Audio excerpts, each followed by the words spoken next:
Hello, everyone. This is the Easy Allies podcast. I'm Kyle Bossman, the Dark Prince of Nerd Media. Joining us this week, Daniel Bloodworth. And the Patience Gamer. Michael Damiani. How's it going? Brandon Jones. Hi. And making this all happen, Ian Hink. I gotta quit eating these airheads, man. You're going blue. I respect it. If you didn't understand that, I gotta quit eating these airheads, man, is what was just spoken. Mm-hmm. Do you know what's an easy way to stop eating airheads? Eat all the airheads. Yeah, so Ian, I'm curious, did you think you could consume it before we got to you? Yeah. Okay. Ran out of time.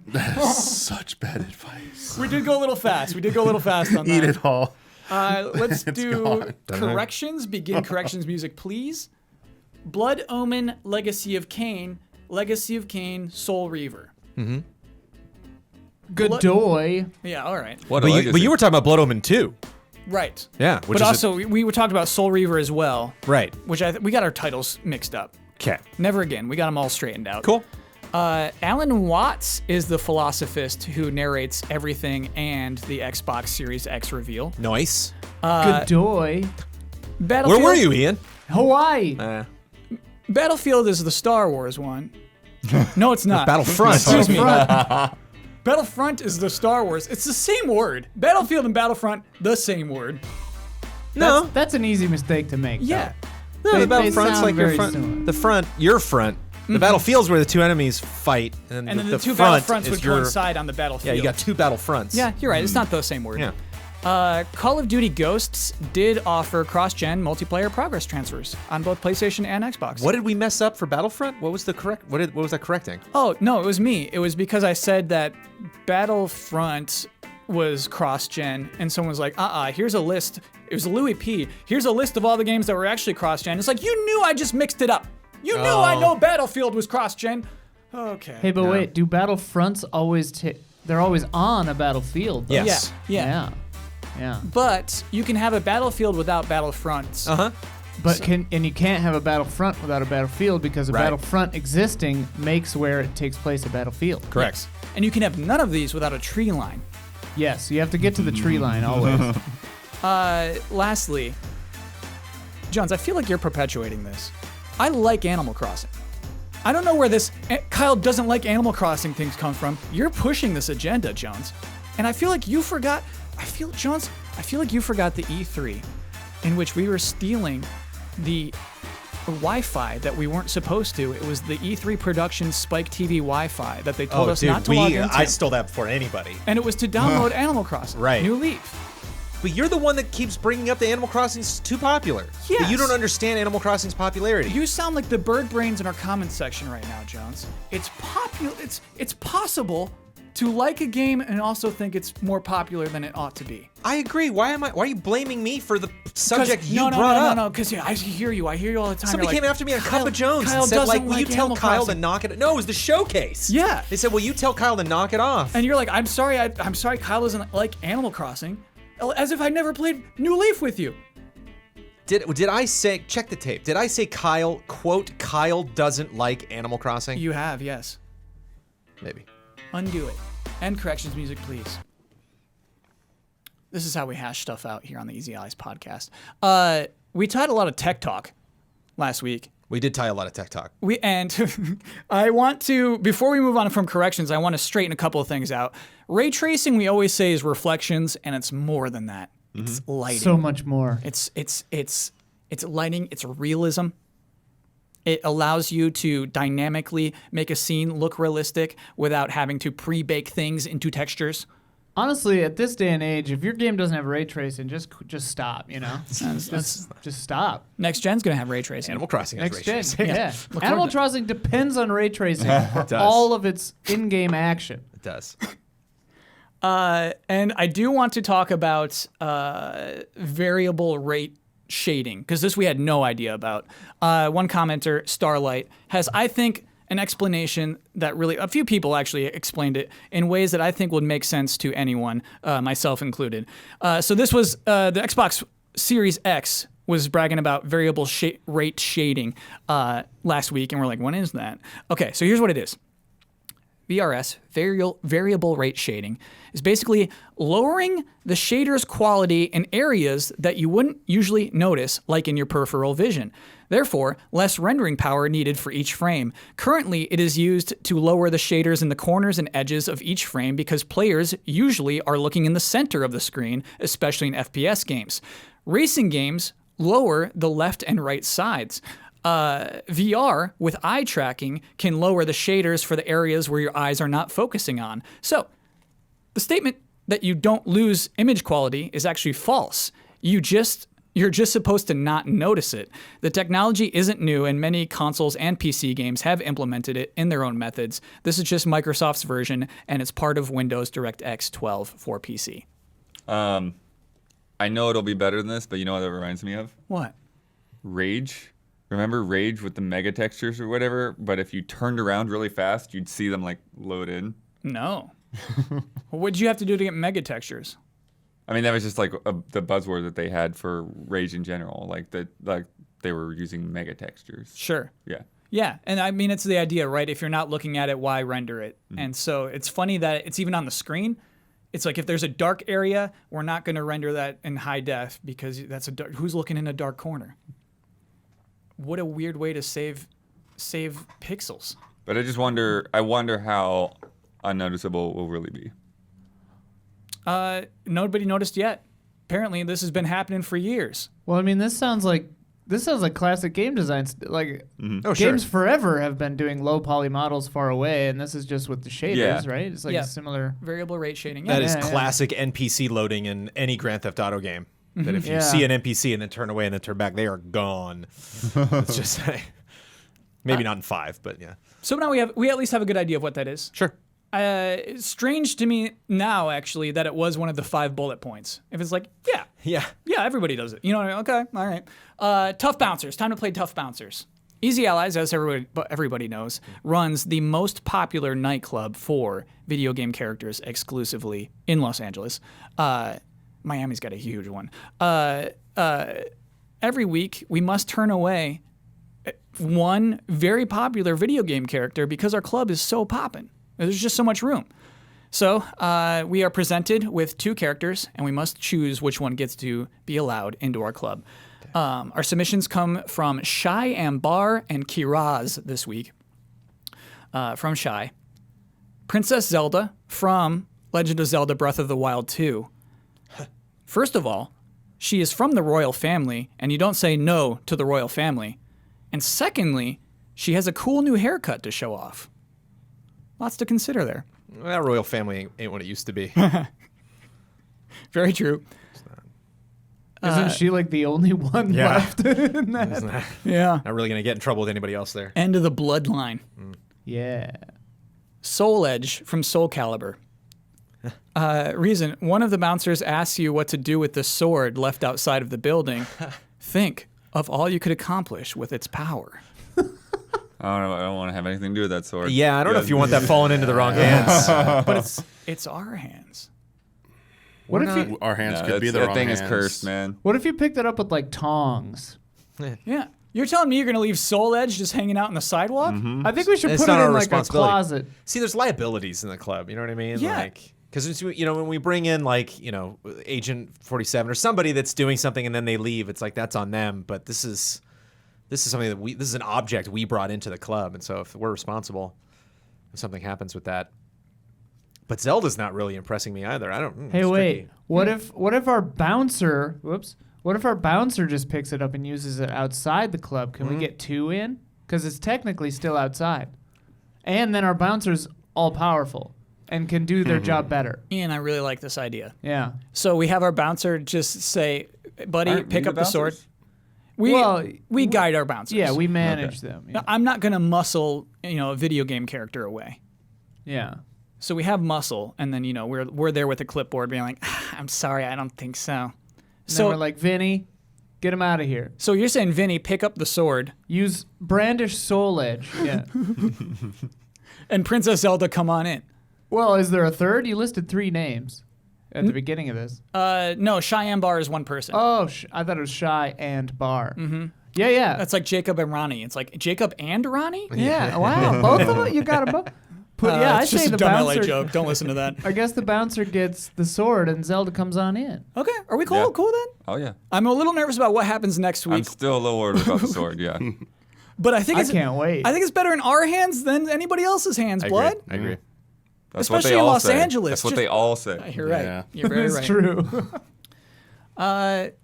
Do y'all remember my favorite way to start a podcast? New game announcements. Yeah. And we have something that is something close to a new game announcement this week. It's a new game reveal, I guess we can say. Your second favorite thing to start a podcast? Yeah, a new game. It's close. Last year, Riot announced a bunch of games. They said, hey, we're not just League of Legends anymore. Oh yeah. We're doing many other games. One of these games, Project A, was interesting because it took place outside of the League of Legends universe. It was a new IP and a first-person shooter. We'll tell you more about it later. And this week, they told us more. Valorant is the name of this game from Riot. And the way this was revealed, there was articles and at their own website information on that. But primarily a 2.5-minute gameplay trailer that plays it very straight. And this is how this game was revealed. What do we think about that gameplay trailer? It's kind of double-edged because it's not glossed up a lot. It is kind of rough. Like you do almost see like the players kind of like pressing buttons just to see what they'll do. Like just kind of like, oh, okay, I have this button and oh, that's neat. Okay, I'll try this weapon. Or there's moments of that you'll cut to one player and they won't do anything. They'll be like, is the enemy over here? Oh, they're not. And so like I could see some marketing people being like, no, this is not how you want to show that off. We really want to. It's like when we get gameplay, they're like, don't just post the gameplay. Like put it on top of people talking, or make sure you edit it up, or actually, hopefully have it pertain to the stuff that you're saying. But at the same time, especially in the position that Riot is in right now, it is very truthful. Like they really just kind of put it out there and be like, this is what the game is, and it. One thing that resonated with me is it doesn't look different from the first time we saw it. Like we saw like just a very short glimpse of it before. I think you saw some monitors, right? And this looks like what we saw before. I think we did see some shooting and I saw like somebody look down a scope and shot at somebody, and Sure. it was like, It needs to be it's said. kind of a cartoony Counter-Strike, and that's what we got later Yeah. on. This game is Counter-Strike and Overwatch. It's just that. More Counter-Strike than Overwatch, I think. Yeah, it's Counter-Strike with Overwatch powers and people shouting their special moves. It's so strange because those two games need to be in every article explaining this game. I hear a lot of people get sick of comparisons in video games, but this time it's the clearest thing. You have a very clear idea at home in your car of what this game is if we simply say Counter-Strike. Because I think the big difference is in Overwatch. There's just a lot of traversal options. There's a lot of characters that can like climb walls or grapple up onto stuff or move really fast, or Tracer can like rewind time. And everyone in this was just kind of walking around. Like there's not. It's mostly in their abilities and not necessarily in how they get around the map. There's like one big jump. Somebody like does like a high jump into that like dust cloud or whatever, the poison cloud. Yeah. So there's maybe some kind of jumping, but yeah. Yeah, and that was actually kind of the most intriguing thing was, this apparently, I don't know if it's a character ability or some kind of special tool or object, but it's like there's whole like alleyways that were just completely covered in this thick smoke that you couldn't see into. When you walk into it, you seem to be taking damage, and it's still hard to see, and so it's just like a very limiting thing that somebody can just pop right out and nab you. But that thick smoke is not dark gray. Oh no, it's like green and pink. Yeah, it's like watermelon colored. Yeah. The visual I don't know, the visual cover that is posted up all over, and yeah, even the poisonous toxic cloud to me looks straight up ugly. That green and pink, you're putting that all over your map, you got an ugly looking game. Yeah, it's interesting because we see a lot of things peg themselves as alpha or whatever. And a lot of times, it's just a way of saying that this game's 6 months away. They did say summer 2020 is they did? when this game will launch. Yep. Yeah, see, but this game it actually feels like an alpha. It feels like an early thing, and part of that is because it was just super raw, just cutting between a bunch of people, and their headsets, the headsets being recorded. So it was very, it's funny because we've gotten a lot of those like fake versions of that over the years, right? It was like Yes. Anthem and stuff. This was very much not that. This was no. This is Yeah. these people, talking and trying to have fun. They knew they're being know each recorded. other. Yeah. You do get the impression they know they're being recorded and they know this will be put online. The one moment my eyebrows raised, she was like, "Let me use my bow." And I was Yeah. like, Okay. "Wait, I have this ability. Hold Yeah, on. yeah. Yeah, Watch me they were use it. Step back, other narrating more players." than just chatting. Yeah. But yeah, that wasn't. That was some Nintendo 64 looking graphics there for that wall. Yeah. Jones, I do feel like it's the right trailer for this type of game, for this type of announcement. I feel like a CG trailer that's like a character reveal trailer wouldn't be right for what this eventually will be. Well, I think Riot's smart because I don't think they're going to try to sell these games, all of the card game, fighting game, like all these new projects that they're working on. I think they want to try to, right out of the gate. It's just kind of the way Riot operates is to sell them directly to the audience that is going to be interested in them. Mm-hmm. And so I think the audience that is going to be interested in the tactics that might be present in this game and just the skill balance, like they're the ones that probably aren't going to sweat some weird pink green wall. Yeah. They're going to be more interested in the fact that like that blinded me from the other opponents. So I can really pop out that some weapons actually, I saw one person, I don't know if it was a gun, but like one person, and you can do this in almost every Call of Duty game in multiplayer, but you can like see people all of a sudden like, oh, there's everybody at least that's like 10, 20 feet away from me, or like a weapon that can do that. And so tactically it's like, okay, now I'm interested in it. But if you start like, squabbling about graphics, it's the same thing with CSGO. It's like, that's not why I play CSGO. Yeah, Jones, I want to talk about that. I think you nailed on something when you talk about they're going directly to their audience. Because you go to their website, you want to learn about Valorant, and the first thing you learn about this game isn't the number of characters, isn't the backstory of the characters, and they have this whole thing from 30 years ago, and it's not even just like we got this many guns, this many maps. Here's the first thing you learn about this game. Here's what we think it takes for you to trust a game enough to invest. 128 tick servers, at least 30 frames per second on most min-spec computers, even dating back a decade, 60 to 144 FPS on modern gaming rigs, a global spread of data centers aimed at less than 35 milliseconds for players in major cities around the world, a netcode we've been obsessing over for years, and a commitment to anti-cheat from day one. Shooting in Valorant is precise, consequential, and highly lethal. We want you to win on your skill and strategy alone. Jones, basically exactly what you're just talking about. Yeah. I love that they start with that. Yeah. Damiani, is that appealing to PC players? I mean, I think it is. The two things you mentioned there, because I was waiting for like a breakdown of this, because everything you said about this made me think, yeah, they're speaking to the target audience for this, and there's going to be a lot of technical specs behind this and what it's going to be offering that is a quality of life improvement or just an advantage over any of the other games that are similar like this. And you saying like the focus on netcode. Yeah. Netcode makes and breaks an online game like this. I mean, we've seen a bunch of games recently that they've had netcode problems, and they might be big name games, but like it doesn't matter if you don't have good netcode. And then the data centers, having data centers is a big deal. Having data centers in a lot of parts of the world really helps, because some players eventually, if they're forced to play on servers that are like not located near them and stuff, then you got higher latency, you got higher ping and stuff like that. They have to use like other third-party tools to like, to cut that latency down, and like be in a competitive game like this, it matters. So catering to a wider audience like that, I think that's a big deal. I don't know enough about the other competitors, how well they do, how good of a job they do with that. But if that's something Riot beats the competition out on, that's something that's going to maybe bring some people over like, hey, I can't play this other game because it just like I have bad latency and stuff, but it works for me. So I think it sounds like, despite how basic this presentation is, maybe behind the scenes they've been doing a lot of their research, and that's what matters more, I think. Oh yeah. About like what's it really going to take to lure people away for like, and who are we actually going after? And I think they might have that all in order.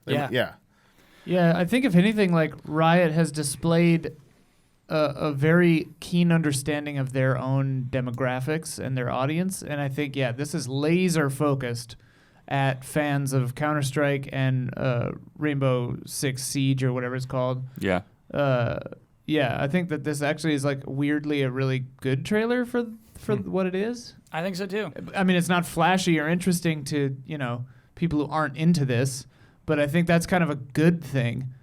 Yeah. I can't remember if League of Legends had those awesome CG trailers at the gate, or if that was something that didn't come to that game for until they started making boatloads of money. It was low key out of the gate. Yeah, I don't feel like it had that stuff. Yeah. And so I think for League players, for it to be as popular as it is, for the company to be making as much money as they are off of League, it kind of makes sense to be filtering that money back into kind of just in the same with merch and everything, just this pride that the fan base feels. But yes, this is a big deal. Look at these music videos. Look at the way these new characters are introduced.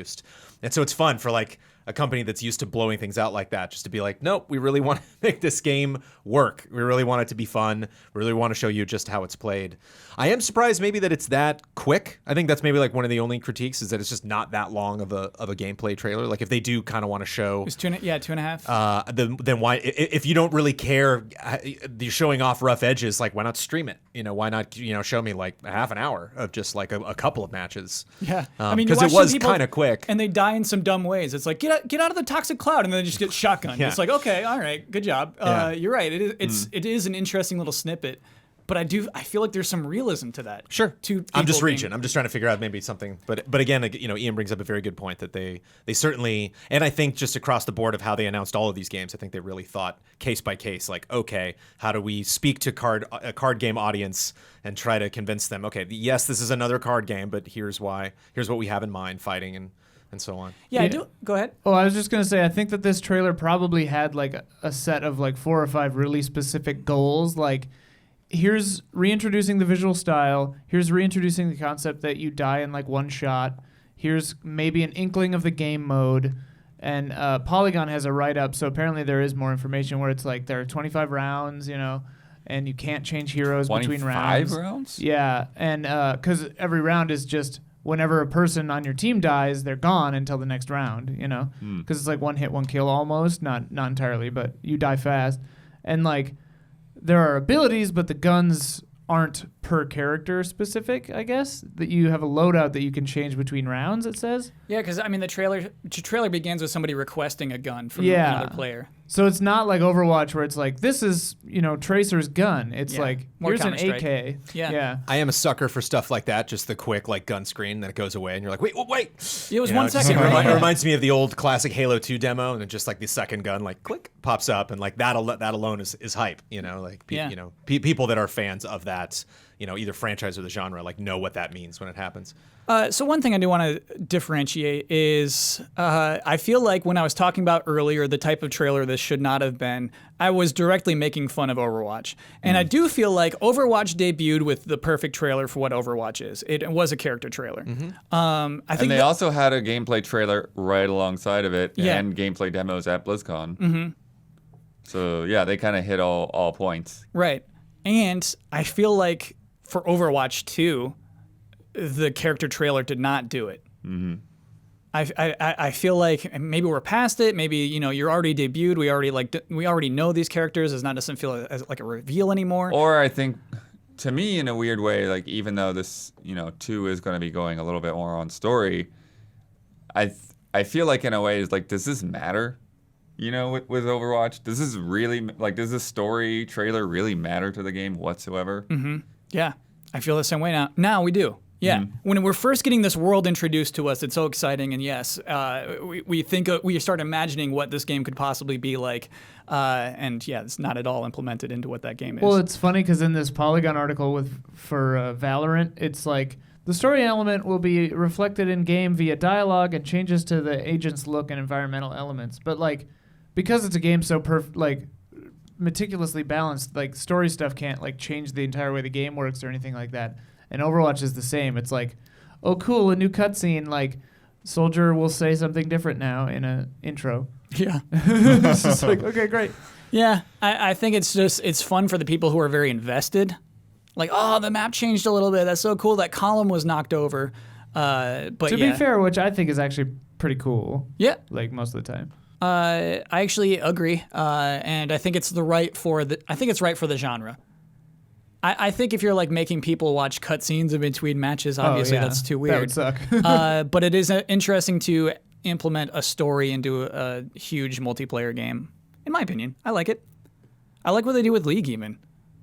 with those character trailers. I wonder. That's the thing I wonder with this is like, I guess I don't know. This is speculative. I wonder how much overlap there is in like the Counter-Strike crowd and the League crowd, and like does will the like a year or two from now will the crowd that's super into Valorant, I have to like look at the word to say it. It's a weird title, but will the crowd that's super into Valorant want them to, have like 20-minute pre-shows at the championship thing with like holograms and rappers and stuff, or will they just be like, just play the thing?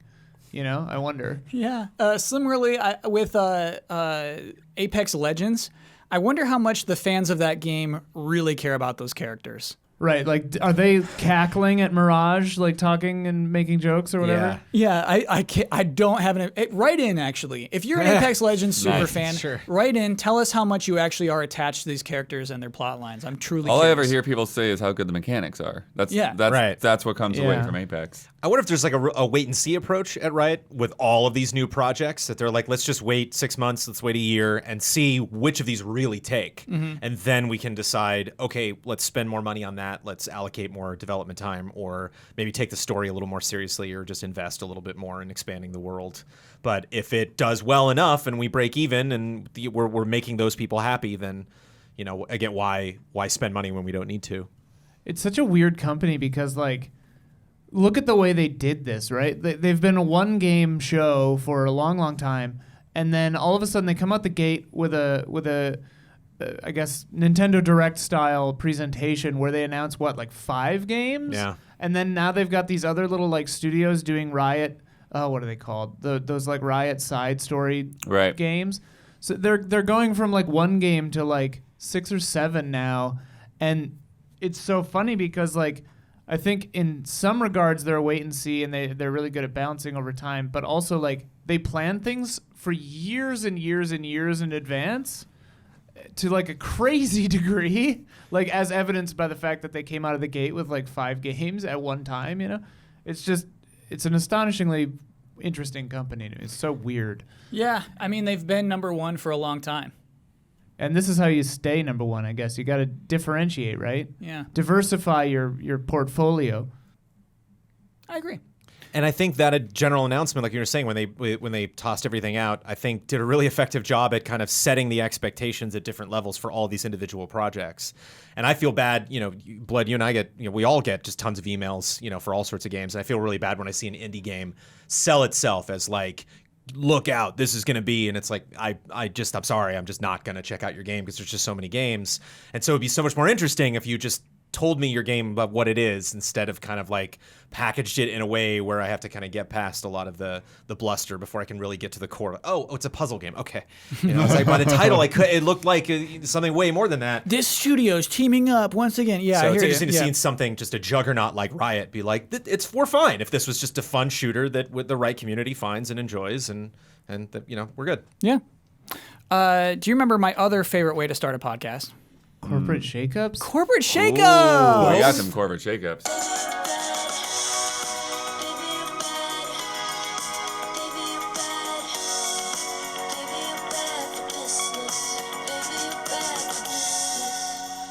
Wow. I love that song. Double header. Years and years, it just doesn't get... I don't get sick of that song. Yeah, we've been listening to that song for 4 years 4 now. years, yeah. Okay, so Sony Santa Monica. Mm-hmm. Studio head there. God of War executive producer. Shannon Studstill.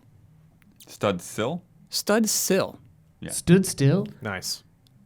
Are we getting? One of us has got it wrong. Had Probably. a sweet new gig this week. Ready for this?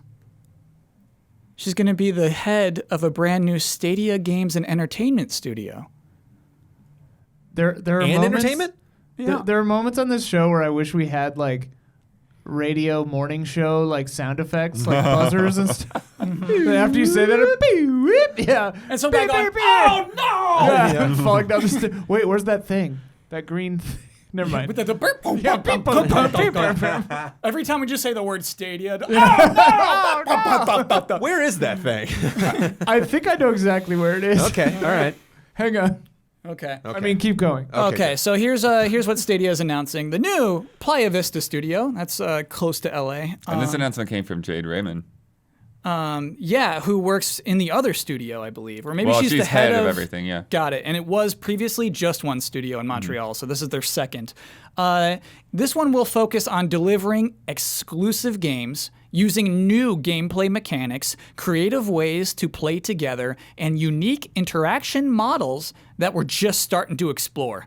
While we're not ready to share specific game plans yet, rest assured we are listening to what gamers want and adding our own Stadia twists to create new IP and experiences. There's a Stadia twist, baby. Oh boy. I hit the wrong button. Okay, so this is not fair, right? This is a very successful person. I'm pretty sure she was there at the conception of that studio. She was. She was one of the founders of Sony Santa Monica 20 years ago. I don't know why you would do this now. I don't know why you would see a bright future in Stadia today. It would seem to me to be something that all of that excitement is happening in boardrooms. None of that is happening in the library. None of that is happening in their presentations. They are just talking. They are just so ready to invest completely. Because we have it, like, this is a shakeup, but we haven't seen. It's interesting that Stadia launched the way it did, and then they're still going. they're still going to be developing games, and they're even making more acquisitions and spending more money. You know, they are so like, this is the future. This is absolutely where we need to be. You know, like we maybe thought about making a console for a long time, but that's not what we want to do. We want to invest in this service, and when this blows up and everybody's doing it, there will be, you know, maybe not number one, but we'll be there in the race. So do you think they're in this for the long haul? Feels like it. I mean, neither of these studios is going to have a game for at least 2 years. We're not going to get a trailer for this game for 2 years. And even just a game is not going to do a lot if it's not a game that people are necessarily interested in. You're right. Or going to jump over to Stadia or launches alongside something else that we're way more excited about. Okay. At most, we're talking about 2 games, right? Like, just there's 2 studios making 2 games. You're right. Well, Remind I me mean, to it take depends that on. That's the thing. Is she going to be making something as high level as a God of War caliber game? They're talking about new game mechanics, new gameplay. I mean, that sounds like that's like Nintendo talk, right? You're talking about entirely different genres potentially. But I do think that's an important thing to at least have as a goal. Hey, if this is your platform, what makes your platform unique? What kind of games can only exist on your platform? They should have been doing this years ago. Before they told us that Stadia even exists. Yes, Yeah. exactly. This is what you launch Stadia with. And Jones, if they're in this for the long haul, if they don't even care that it's, you know, disappeared already at this point, then yeah, whatever. You know, if they're willing to ride this out, I'm just not sure they are. Where they're at's interesting too, because isn't that where does EA still have that studio that's right there in Playa Vista, or did they move out? I wonder if they're moving to EA's old building or something. They're there. It's a very beautiful building. Yeah. EA's still there? They've downsized a bit. Okay, that's what it is then. Yeah. I remember going there a long time ago for like NBA Street V3 when it had like Mario in it. How cool is NBA Street? Miss those games. EA Sports big. Damiani, Miss it. does Google Stadia have a chance? I mean, there's always a chance, Is there? but I don't think things look good right now. Would be the honest take about this. Damiani, that's a soft take. We go too hard on Google. You know, people don't get happy about that. But I mean, the reality is, what was it recently? Google said wanted to address people's complaints, users' complaints about why there are not enough games on there. Right. And they said it's not our fault. It's publishers. They're not putting games on our platform. And then you got all these insiders saying it's like appalling what they're offering for our games to be on here. It's like it's almost like they're not taking this seriously. Yeah. Like what are they doing over there?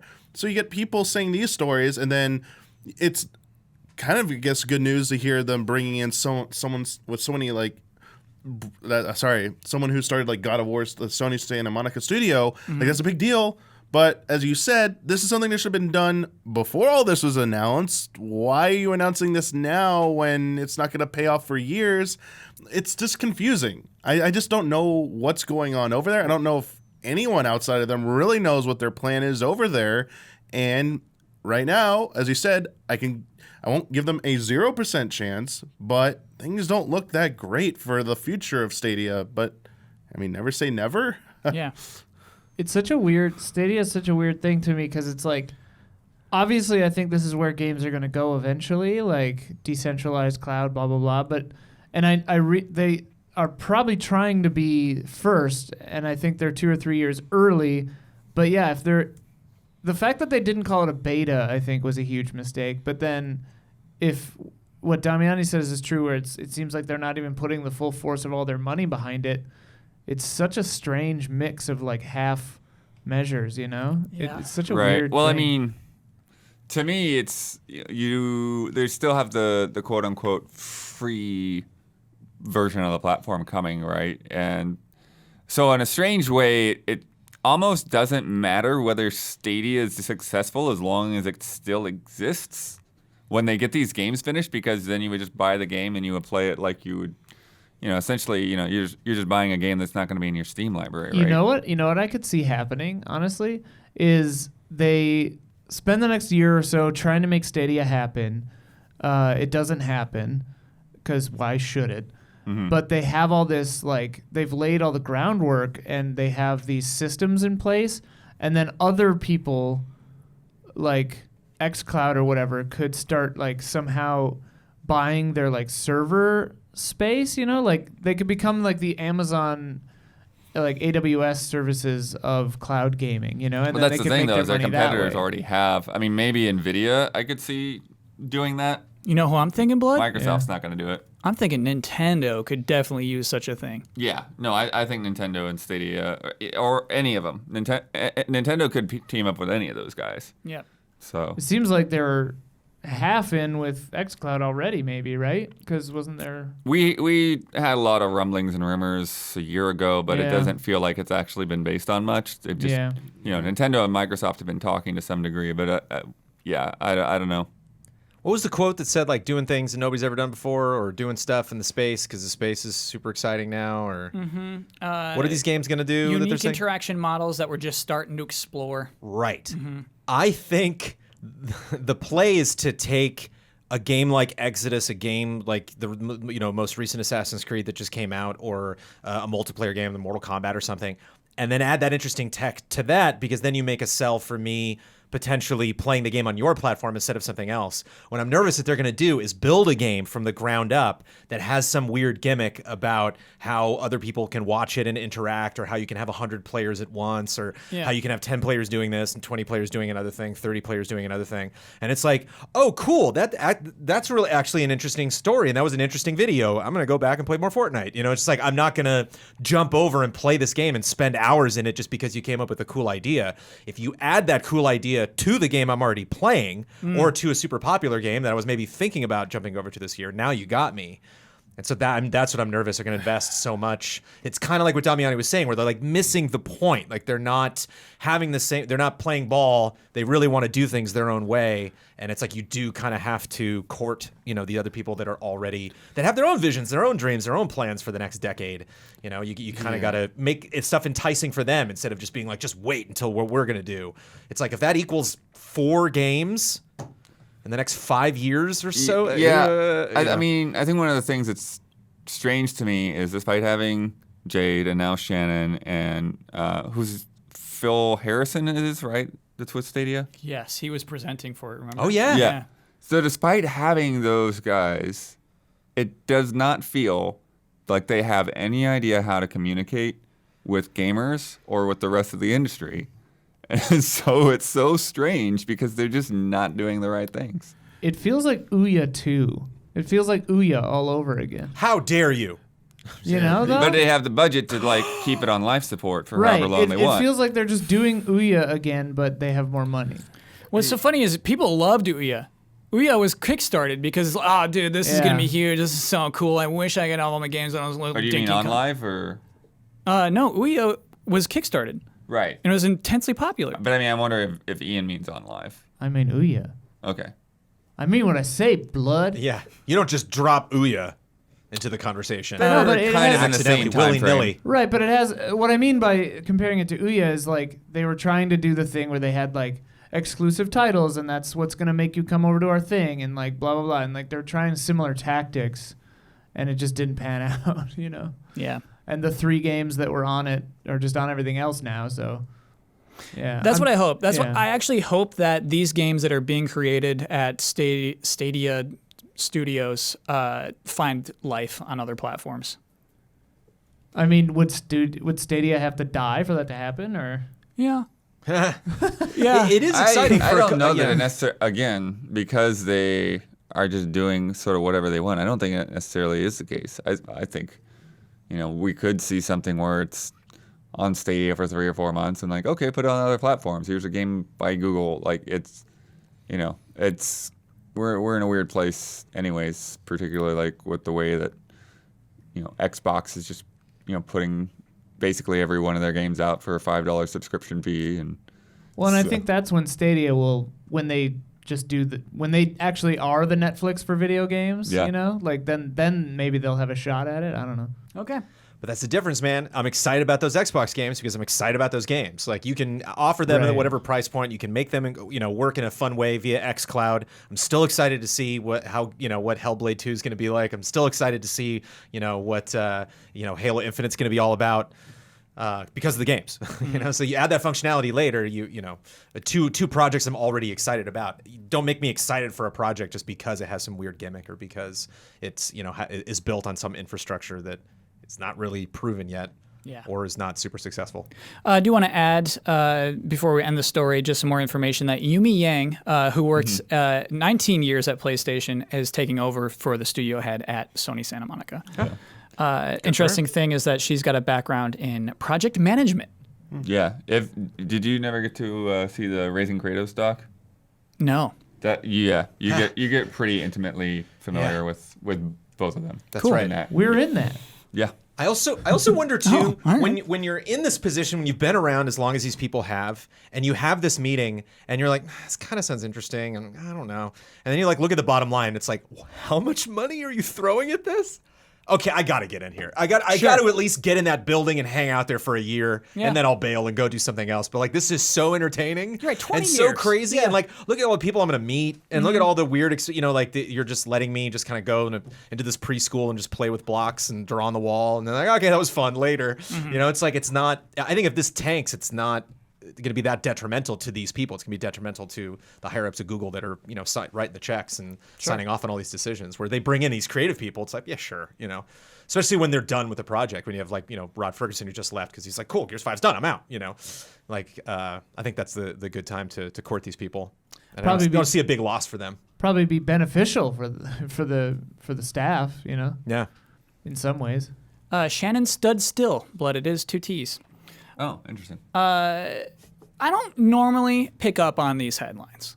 When this kind of stuff happens, normally I'm like, oh, okay, that's never happening. I'm talking about video game adaptations in television and film. Oh, yeah. You hear the stories. I'd say 2 out of 10 actually come to fruition when you hear that, oh, they're making a show out of this, they're making a movie out of this, and just almost never happens. This one's a weird one. This is an unusual one. Yeah, I don't know what you're about to say. HBO's making a The Last of Us series. How is Is that that unusual? what everybody's talking about? Did you Yeah. Did you miss it? I missed that. I Yeah, I posted it saw this morning. people like doing casting stuff. Ian, I'll tell you how it's Like unusual. casting memes I saw on Twitter, but Because to me, it seems like a perfect fit. I'll tell you The why show's it's gonna unusual. rule, probably. Craig Mazin, who's the creator and writer of Chernobyl, which came out last year. ooh. Yeah, really good show. Uh-oh. So that's already unusual. It's like, hey, this guy Yeah. is very talented, and they're moving forward, right? It's not like, oh, I hear whisperings. It's like officially announced by HBO today. The unusual thing is that Neil Druckmann, who's the writer and creative director of The Last of Us, will also be writing for this show and an executive producer on this show. Normally, games writers / directors do not get that kind of influence on any adaptations. Yeah. He's right in there. These two are working together to make this show. That's highly unusual. I think given The Last of Us, that I don't think I could see it happening any other way. Probably. Well, from the sound of it, the Chernobyl guys, you're really familiar with the game anyways. Yes. He was a fan coming into this. And So I'm sure he was like, let's just have Neil do it. Yeah. Yeah, I do want to say though that I think that this sounds stupid. I think that Neil Druckmann is uniquely qualified. I do think he's on another level that most people aren't on in terms of being a good writer and also a video game director. He's insane. Huge silence there from the panel. I don't have there's anything definitely- I don't know what you want us to say. beat Yes. back against. I don't think anybody. I think very Well, few. you just throw out some adjectives, bro. Like, what's I will fill in what you were obviously about to say. Sure, sure. There is definitely an episodic nature to The Last of Us. There's lots yeah. of really clean breaks. There's lots of great end of episode cliffhangers. There's a lot of the drama really is effective in that game because of how the arcs of all of the different stories when you move to different locations, when you switch characters. So I think that fits television. yeah. Also, that's what you were getting to, I think. Go ahead, Ian. Well, also, I could easily see Druckmann or whoever being like, I get EP, I get writer credit. They're obviously probably going to have a writer's room too for this. But, like, he already wrote the thing. And like Brandon says, it's already pretty much one-to-one. You could split it into a show pretty easily, from what it already was. So I do think it is interesting, actually, is that it will be about Joel and Ellie. Damn it. That was It going to be will. my next question. Yep. I'm going to be completely alone. I'm going to be the only person in the room, but just like, I think that's extremely stupid. No, I get it. Especially with Last of Us 2 coming out. It's Yes. like, what? Just this it's world Last of is Us do Part something 2. part 2. Right, yeah, but Yeah. you just Yeah, that'll be season 3. Yeah, these or 4. crazy, realistic looking characters and realistic looking tech, and then now it's like, oh yeah, but now there's gonna be that other actor that's also gonna be them, and like what? Like, Yeah, Jones, you say it's like episodic. It's like, easy gee, to I plot wonder out. what's gonna happen in the next episode. It's just like, I actually don't know what to do. I don't know what I would do in their position. I think more with the Fireflies. The Firefly logo is what HBO used to announce this thing. 'Kay. And so maybe that's where they build some extra drama and any extra intrigue. You need something at the end of the pilot for Yeah. even fans of The Last of Us to be like, oh, what's this about? yeah, there's not gonna be like long stealth sections where like Ellie's just gonna be standing in the shadows and like the light's gonna go by and then she walks. It's gonna be a lot more talking, a lot more, yeah. Yeah. I do like, though, that was recognized, right? That the world of Last of Us isn't that unique. Right. And so when you pick up The Last of Us as an IP to make an adaptation of, you kind of need those characters. Mm-hmm. They are what makes that game work. But look at the first Walking Dead game, and that was very smart. That just wasn't the comic. It wasn't the show. It told its own story. And then every now and then, like a character popped in, or you got some sense of like, oh yeah, that is what's going on in Washington D.C. That is what's going on, in those other storylines. At the same time, you expand that world. Conversely, and it's a though- bummer. It's a weird thing to buy the IP and then be like, it is no more important than this. This is literally the end of The Last of Us. It is these two characters. Everything else is just pointless. It's just like you can only focus on these things. It's like Aliens with Ripley. It's just like, can we get Sigourney Weaver back? And it's like, stop it. Are you kidding me? It's a universe. You're done. That's it. They're trying to sell tickets, Jones. They're trying to sell tickets. Yeah. And again, this is not me trying to sell the thing. This is not me talking to stockholders. This is just a creative nerd wanting to expand it as much as possible. Sure. But think about the track record of Hollywood Sure. at large with video game adaptations, because think Resident Evil, think Silent Hill, think all of these things where the number one criticism is from literally everyone is why didn't they just do the story? Why didn't they just do Resident Evil? It's already cool. Just do it. Mm-hmm. And I think it'd be naive to think they're just gonna one-to-one the story. That isn't what HBO does.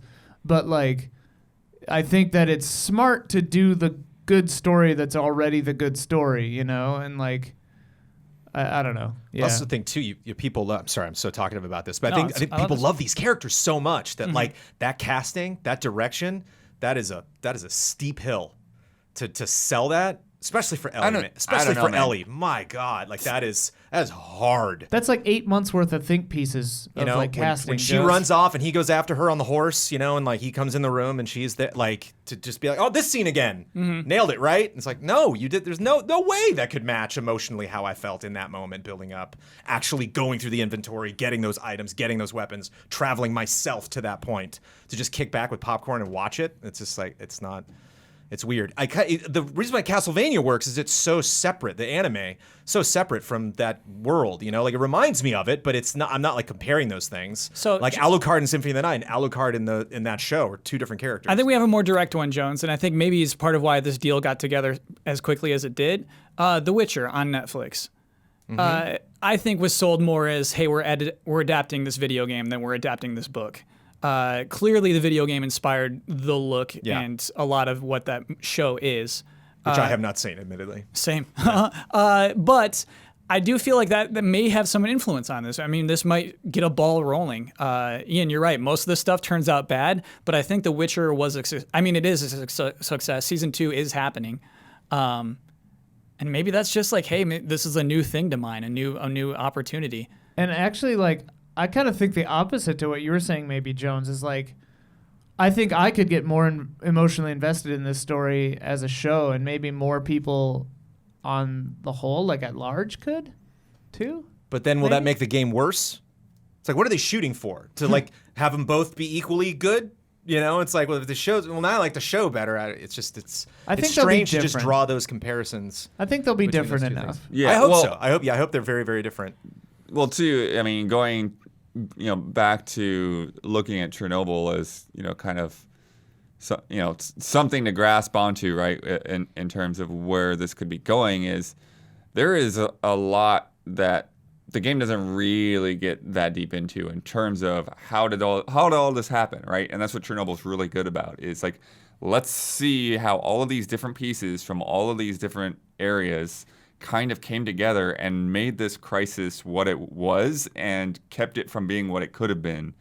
And so I think that, you could similarly see a lot of, the untold background, because you go to, like those kind of quarantine zones and stuff, and everything's just kind of all ruined, and you don't see what happened there really.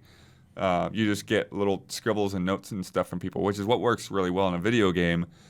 But in an adaptation, you probably want to see a little bit more of that. I do get the look, though, Jones. The optics is Neil Druckmann saying, hey, look, video games is just a unique opportunity. Really, this is all I want to be writing for. Like, I see this as a medium that is truly evolving and growing. And just like, and then you get a TV show. It's like, bye, baby. I'm Hollywood now. It's like, does he want this to be better? Would he actually want the series to be more successful than his game? Like, it is an interesting question. That's the other thing, is it feels like a backtrack. It's like when I played Last of Us, I was like, yeah, this is so much better than a movie based on this, than a TV show based on this. These tiny little interactions are so much better having happen when Ellie says something behind me, and I'm just like, wait, whoa, what did you say? And like, I'm actually controlling, how close they are, how fast he's moving when she says something, when I choose to pause and look at her, and having like all of that take over for me is just like, well, we've been doing that for a long time. Yeah.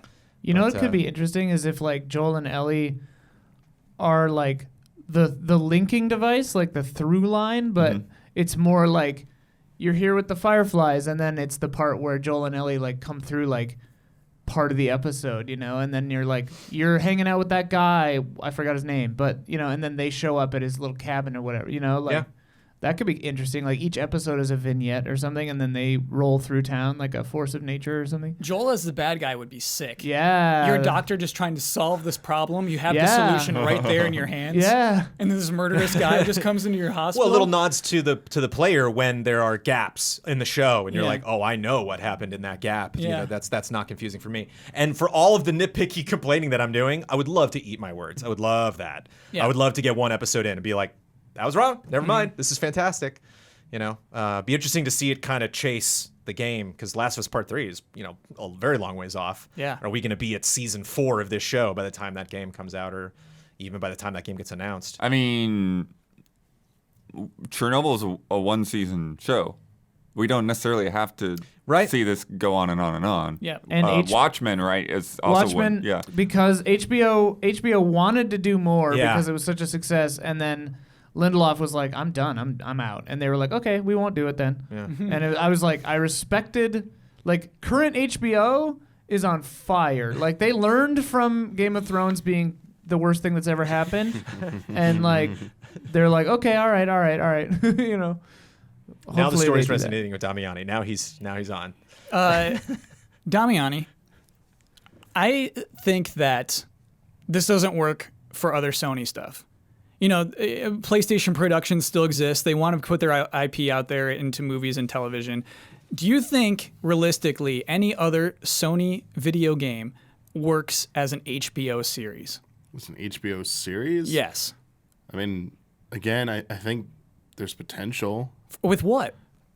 It just depends on the talent. I mean, you could say no to anything, just like on a gut check reaction, but like, let's start with God of War. Mm-hmm. Like that, there's probably some path to making that like a one-season show or even like a multi-season show somehow on HBO with those production values and it actually be captivating. I mean, maybe don't even like. I would say maybe the smart idea would be to adapt it starting from like maybe 2018 God of War. Oh, right, of course. And going from there or something like that, and maybe have flashbacks to the older games because I don't think the older games would translate as well. But everything I saw of God of War 2018, I think that could fit into like an HBO series somehow. It's like 5 characters. But here's the thing. I from what I was hearing from Jones, I'm worried. Don't get so fixated on it has to be a one-to-one adaptation of the game. Just take elements that make it what recognizable as that series. You gotta have the character. You have to have certain tenets in there. Mm-hmm. That's what Ian was talking about. There are so many movies that fail that are video game adaptations because they disregard so many tenets. No one's asking you to make a one-to-one recreation. It would be boring. We've already done that. And as you were right, Jones, the games have the interactive elements. That's what makes them them. But there is a way to tell a story, even with with Ellie and Joel about The Last of Us, a new tale, but with them, same setting and everything, but like different things happen. It's not the exact same way as the game. It's its own separate thing. Same thing with God of War. You maybe make some new characters or whatever it is you do. You're writing it for TV. You just like, and I think that's why it's brilliant that they brought in someone who is involved in the game's creative process like that at Ancho and be like, hey, I will be the one, your litmus test. Like, if this isn't something like, I don't like this, maybe we should go this direction. But hey, this is like good, but it's different, but like it's good. Like, I like that. They shouldn't be the one. Bringing in a team of writers that have like expertises in like their different areas is good. Yeah. Just like putting like a game creator, director in charge of the movie, bad idea. We've seen that not pay off. Giving it to some like Hollywood writer, we've seen those also not pay off very well. But it seems more recently when these writers and creators not only understand what the audience wants, what the heritage of that game series is, and making sure it like lives up to that, while also treating it like it's not just a video game, that could be something more. And I'm pointing to Castlevania. Oh, I thought you were about to talk about Sonic. I was getting Sonic. No. I mean, but even Sonic was like, hey, give the fans what they want. That's all they're asking for is just give us this goofy looking Sonic that looks like Sonic. Yeah. We don't care about anything else. It's like, there you go. But like, no, like Castlevania. There were so many people worried about that at first. And then, hey, this is really good because they understand what it takes to make this. And it's not a game. It's a TV show. Just do that with God of War. Just do this with The Last of Us. I think it has a pretty good chance. I mean, The Witcher, as you said, like, I don't even play the game series. I've never read the books. I watched the Netflix show. I liked it. This is pretty good. I'm going to watch season 2. They succeeded on that. There is definitely a way to succeed on that. Okay. Yeah. The Uncharted movie. Yeah. Is this happening? Antonio Banderas just got cast, right? Yeah. Is this a movie that we will ever see? I think so. Okay. I think they'll. So many movies have been canceled for less, and they just keep going. Just keep plugging away at it. I feel like I've been hearing about the Metal Gear Solid movie for 8 years at least. Really? In its current form. Yeah, That's got to be a mess. Yeah. that sounds like it's in just production hell forever. Yeah. Never happening. I think that now Kojima Productions will just start making their own movies, their own CG movies or something. Ian, I think they will. Oh, absolutely. But I think almost they every say they franchise, want to, yeah. Almost every franchise we've thrown out has like at least 3-4 games. Last of Us was one game. Like you're making a television They've show also on got a- one game. That's not crazy long. It's not like Witcher long. Which Yeah. even has 3 games. They've just also got not to mention all these other gigantic books, gaps, but as you said. There's Yeah. all sorts of space. There's space between. I hope they expand. The original game and Left Behind. Yeah. There's space in Right. between chapters of the original game. There's a whole lot of space between 1 and 2. Yep. So yeah. Fill it. You know what I'm daydreaming about now is a God of War 2018 movie by Inarritu. Inarritu, is that how you say it? The Revenant guy. Oh. Yeah. Oh, because it's all one shot. It would be so cool. You all hear that? What? It sounds like it's podcast halftime! But it's not. Okay. Jonesy, I totally forgot, buddy. Sorry about that. No ad this week. I'm so excited. Jones, we got a new segment this week that I think you're going to be really excited about. Ooh. Okay, here it is. Halftime? Hey, what's going on with that one Star Wars game? So, Jones, Oh yeah. this week, Ooh. this week, Very very strategic way to announce a Star Wars game. yeah, to accidentally upload some information onto the European PlayStation Network that would be scraped by a Twitter profile that does this, sort of just it looks at everything uploaded. Star Wars Project Maverick showed up.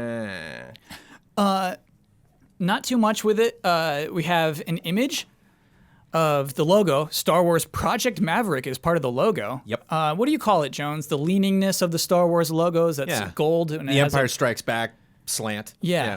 And then the image is a lava planet with a Star Destroyer and 3 little X-wings. X-Wings going at it. Yeah. Taking Going on from that Star Destroyer. ragtag to Maverick Yeah. for some amount of the same pieces. Looks like 4 X-Wings, Kyle. 4 X-Wings. Oh, Thank you, Nice. Ian. Thank you. That's a good fact check. So this is, in fact, the game that we were talking about last week. Kotaku confirmed that. Oh, so never mind. It's been canceled. Yeah, no, this No, one's still no, being no. done. This is the Oh, little right. one. This Okay, is the the other little one. weird one. Yeah, so Kotaku confirmed that this is EA Motive's smaller, more unusual project that was previously reported on. So yeah, EA Motive is working on this one. This is the small, unusual one. Project Oh, so this is not Maverick. the ragtag pieces. Right. Okay, That game is canceled. got it. Which was a heist game? A Star Wars heist game called Ragtag? That was Amy Hennig's was called Ragtag. Oh, okay, Right. okay. And They that- gave the yeah. pieces to Motive. Motive was supposed to turn into another game, and I guess the other game is now canceled too. Yeah, Got it. that's the one that Criterion was helping with. It was going to be an offshoot of Battlefront. And so it was going to be in like that engine. But yeah, that I'm game sure we outright got some canceled. part of this wrong. Criterion's back with Need for Speed, and so Motive is now working on this one new game that will hopefully not take too long. That's the idea with this one. It won't be this fall, but yeah, this is Project Maverick. Worth bringing up Battlefront though, because there's a lot of space pew pew in Battlefront, and so interesting that they would feel that we would need more of that. It's like the previous Star Wars games that have been canceled, I felt were kind of filling in that kind of third-person action void that we're missing. This is what I'm hoping for, Jones. Whereas You're already now, imagining the game. You already have an idea of what this game is like. Well, yeah. I mean, it's as a Star Wars fan, there's just a lot of Star Wars games that I love, like old school stuff. It's like if you were to tell me that a Star Wars RPG was being developed, cool. I'm immediately thinking of KOTOR. You show me a Star Destroyer and some TIE fighters, or some X-wings flying at it. I think of X-wing. I think of TIE fighter, and those are games I never thought we were going to get anything like. Those are big budget games for the time, but I think that was so interesting was that like Battlefront, it was a lot about like, okay, Respawn, fly in there. Okay, I got blown up. Okay, Respawn, fly in there. TIE fighters, like it's just you, maybe a couple other people. You have a mission. You have to go in and specifically do this thing. It might just be scanning somebody. So like this one level might not be the most exciting thing in the world, but you definitely feel more like an actual pilot in a cockpit going to do something as opposed to just this like expendable, like, oh, I blew up, who cares? It's like, no, you just lost 30 minutes of progress, man. Like, you gotta be very careful. Jones, here's my problem with that theory, is that I don't believe if Jason Schreier knew that this is going to be an X-Wing style game, he would call it unusual. Yeah, That's the word I'm hung up on, man. Well, I mean, it would be unusual to make that type. It's a very PC kind of game. I don't think TIE Fighter would have done it very well. Or would have been as attractive to it's a Star Wars title, but like to console people, it definitely was more of had that sim vibe when it first came out. It was not something that was very attractive to me at the time. It wasn't until we did the Star Wars Retro that I was like, we're all passing over games. I've never played TIE Fighter. Let me play it. And I was like, I'm glued to this. This is amazing. I'm literally just like going through space, and I'm like, I'm on the edge of my seat now, man. An image of a lava planet? No, I get that because they already have Battlefront. So what is this gonna be? Yeah. Is it like, if it's unusual, if it's smaller, it's like, well, again, a bite-sized space exploration shooter, that's Battlefront. Like, so what the Is it this like is turn-based? probably gonna have more of a story focus. Is it a strategy I'm guessing, or have more of maybe like a Rogue Squadron thing where like those aren't just gonna be like. Because you aren't really, you are playing as, famous people in Battlefront, but you're not playing as specific characters that are going on a specific story mission. So like maybe that's the thing. You follow, a band of pilots as they go through a story. You're following a band. You're playing as the manager for the Cantina band. You are Cy Snoodles. And you've got to get them booked into different places Now throughout you're the galaxy. talking About this is what I'm talking about, Blood. Yes. That is unusual. Yeah, when I think of unusual, I think of Han Solo dancing. Oh. Yep. The Emperor Connect. dancing, man. It happens. Star Wars Connect. Yeah. It's very strange, though, that this Project Maverick had logo treatment that somehow got uploaded to the PlayStation Network. Yeah. That's a weird place for it to start. The project name got that much love. And it could be an absolute accident, right? It could have just filled into somebody's folder and then they forwarded that folder to that folder to that folder. I wonder if there's an impending announcement. I wonder too if the unusual isn't necessarily the gameplay, isn't necessarily the structure of the game. It's just the size. I wonder if this game's like $20. Yeah. It's like they got to the point where they kept canceling so many Star Wars things that they're like, okay, that idea that they had is fine. Just stop development right now. Let's get it done. Then let's just release it for a smaller price, and then if it blows up, we'll make another one of the same size. I love that idea. I wonder if that's the unusual part of it. Yeah. That it's just going to be this kind of like easily digestible, free on PS Plus in 8 months kind of a thing. Sure. But I'm way down, Obviously, Maverick makes me think of Top Gun, so it's just kind of like Maverick makes me think of a character. Project Maverick makes me think there is a hero in this that is in an X-Wing that you are following that person's story. Particularly because there is a logo. That's the strange thing. Because otherwise, like Project Maverick, it could mean whatever. Yeah. It could be Project Tulip. For Project all Viking was the one that was canceled. It was called Project Viking. Yeah. What if it's about like a Sabak tournament? What is Sublock? It's like the Star Wars version of poker. Oh, right. It's what they play in Solo. It's how Han Solo wins the Falcon. He wins the Falcon. Yep. So it's like Maverick with Mel Gibson, or like that old show. Oh, hey, and there we they're go. just playing Sabak on a Star Destroyer that's getting attacked by X-Wings. And you only have so much that's the time to ticking finish. clock. And that's Yeah, the yeah, ticking yeah. clock, like the Star Destroyer is crashing, and you're trying to win before you get out. What if It's funny, and I like I'm it. in. I'd play it. four X-Wings, Star Destroyer over a lava planet? Yeah. The Star Destroyer is forcing you to be on that lava planet, like you all been captured. They threw you into X-Wings. It's like a 4-player squad deathmatch, and like they throw all these like deadly obstacles at you, and it's just like a real quick matches, like who wins. 4v1? Yeah, I control the Star No. Destroyer. Oh. All 4 of you just against each other. It's like Running Man. Like whoever like survives wins, and you go to the next planet or whatever. It's unusual. It's just like All these ideas are very, very good. I do wonder. I mean, is the PlayStation event soon? Is that a state of play thing? Where did this announcement come from? Just tell me. It's frustrating. It's frustrating for sure. It is now time for Love and Respect.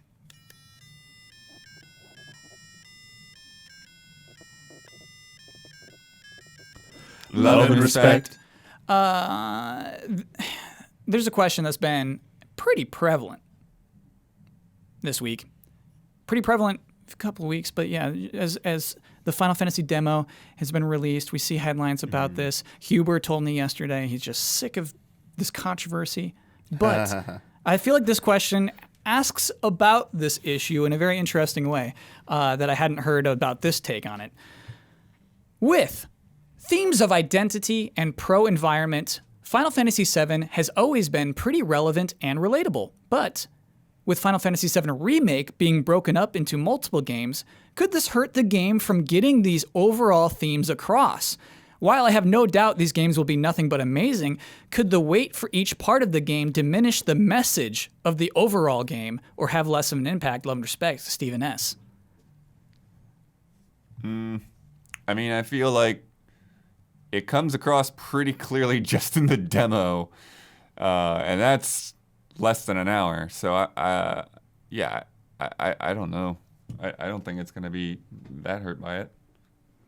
You know what I'd like them to see them do is, like, acknowledge that this version of the game is in parts. You know what I mean? Yeah, there's like, been a lot of talk about that too. Yeah, I thought that's what this okay. question might Huber be. like attacked me Right. because I Yeah, even that's what I brought it thought was up. gonna Yeah. be. I was like, dude, I'm not saying it's bad. I was just curious. Yeah. But I mean, like, Just want to know what the second one's gonna be called. in game have the fact that there's like a break in between like matter, you know, in the story. Like change the story slightly to be like 2 weeks later or like 2 years later, or I mean that wouldn't work, but like, do you know what I mean? 2 years later could work. It could, yeah.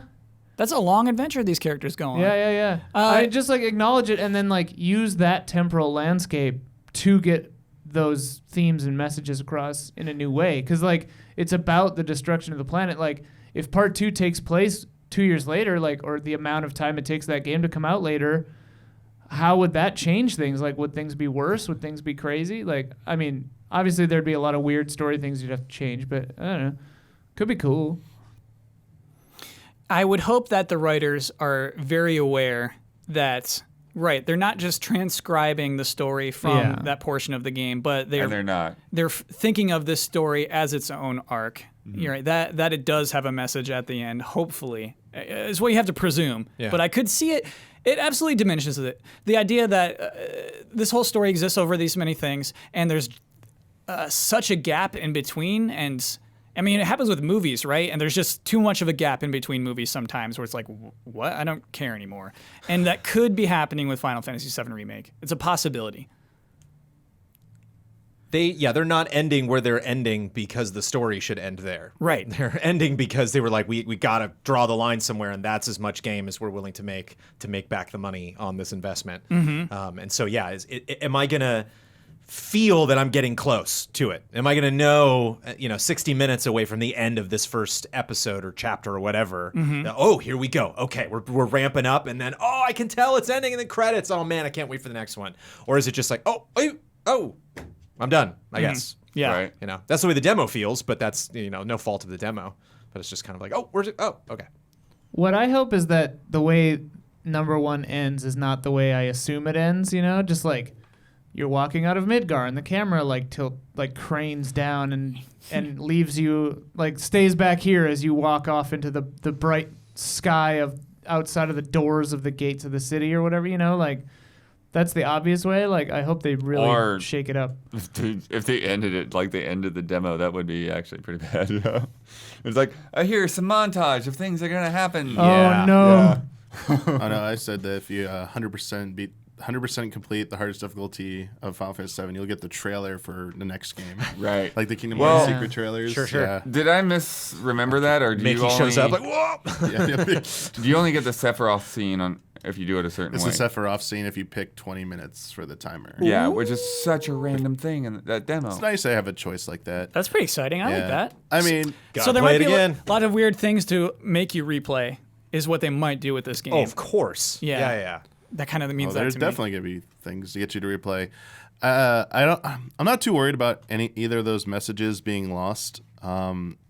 Assuming, I mean, it's hard to really answer this question, and because we don't know exactly where they plan to end this one. We have everything's assumptions here, and how many parts they're gonna make after this to encapsulate the rest of the game, or what they can do to capture the rest of the game. Yeah, but we don't even know if it's going to be like a full disc or if they're just going to DLC it, right? We don't know. But beyond ignoring that fact, I feel pretty confident saying I don't think the pro environment message is going to get lost in subsequent parts. It's a pretty big part of the game all the way through the end. The identity thing as well, I think, is not going to get lost either. In fact, they're actually seeding it way sooner with everything we've seen about this from the marketing materials for this game, and even from the demo.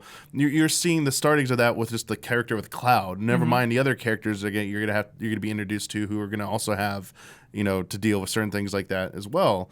I think it's a safe bet that stuff won't get lost, but I think the bigger question is how they're going to do the rest of the game and when it's going to end, and the continuity going through the different games. I know that's not the topic about it, but it's the naming convention of this game and not calling it something. Let's that do a it round. is. I actually want to do a round of this. I want to know what the panel thinks the next game will be called. Ian, you go first. Oh man. I heard you say your version the other day, and I think that's close. I think they'll probably just say Final Fantasy VII Remake Part 2. Part 2. Okay, Yeah. Jones? I'm totally going to steal it from you because I think you nailed it, because there is a precedent for it that it's just 2. That it's Final Fantasy VII Remake 2. Yeah. Because there's 13.2, there's Sure. 10.2, Yeah, 10-2. Damiani? Dash 2. So I won't.